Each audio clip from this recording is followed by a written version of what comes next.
بسم الله الرحمن الرحيم تبارك الذي بيده الملك على كل شيء قدير الذي خلق الموت والحياة ليبلوكم أيكم أحسن عملا وهو العزيز الغفور الذي خلق 7 سماوات طباقا ما ترى في خلق الرحمن من تفاوت فارجع البصر هل ترى من فطور ثم ارجع البصر كرتين ينقلب إليك البصر خاسئا وهو حسير ولقد زينا السماء الدنيا بمصابيح وجعلناها رجوما للشياطين وأعتدنا لهم عذاب السعير وللذين كفروا بربهم عذاب جهنم وبئس المصير إذا ألقوا فيها سمعوا لها شهيقا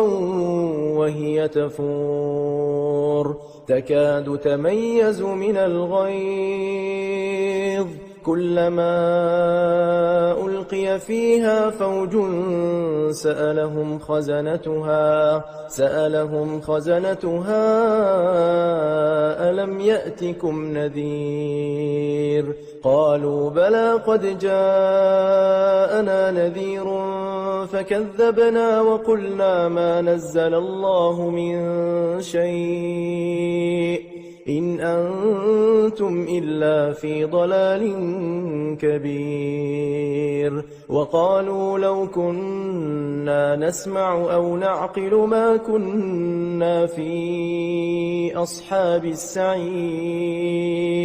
فاعترفوا بذنبهم فسحقا لأصحاب السعير إن الذين يخشون ربهم بالغيب لهم مغفرة وأجر كبير وأسروا قولكم أو اجهروا به إنه عليم بذات الصدور ألا يعلم من خلق وهو اللطيف الخبير هو الذي جعل لكم الأرض ذلولا فامشوا في مناكبها وكلوا من رزقه وإليه النشور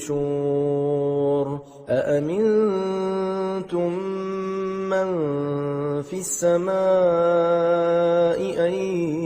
يخسف بكم الأرض فإذا هي تمور أم أمنتم من في السماء أن يرسل عليكم حاصبا فستعلمون كيف نذير ولقد كذب الذين من قبلهم فكيف كان نكير أولم يروا إلى الطير فوقهم صافات ويقبضن ما يمسكهن إلا الرحمن إنه بكل شيء بصير أمن هذا الذي هو جند لكم ينصركم من دون الرحمن إن الكافرون إلا في غرور أمن هذا الذي يرزقكم إن أمسك رزقه بل لجوا في عتو ونفور أفمن يمشي مكبا على وجهه أهدى أمن يمشي سويا على صراط مستقيم قل هو الذي أنشأكم وجعل لكم السمع والأبصار والأفئدة قليلا ما تشكرون قل هو الذي ذرأكم في الأرض وإليه تحشرون ويقولون متى هذا الوعد إن كنتم صادقين قل إنما العلم عند الله وإنما أنا نذير مبين فلما رأوه زلفة سيئت وجوه الذين كفروا وقيل هذا الذي كنتم به تدعون قل أرأيتم إن أهلكني الله ومن معي أو رحمنا فمن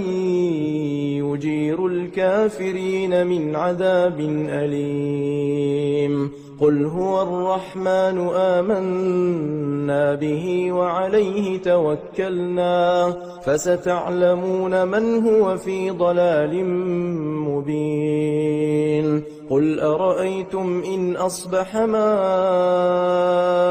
غورا فمن يأتيكم بماء معين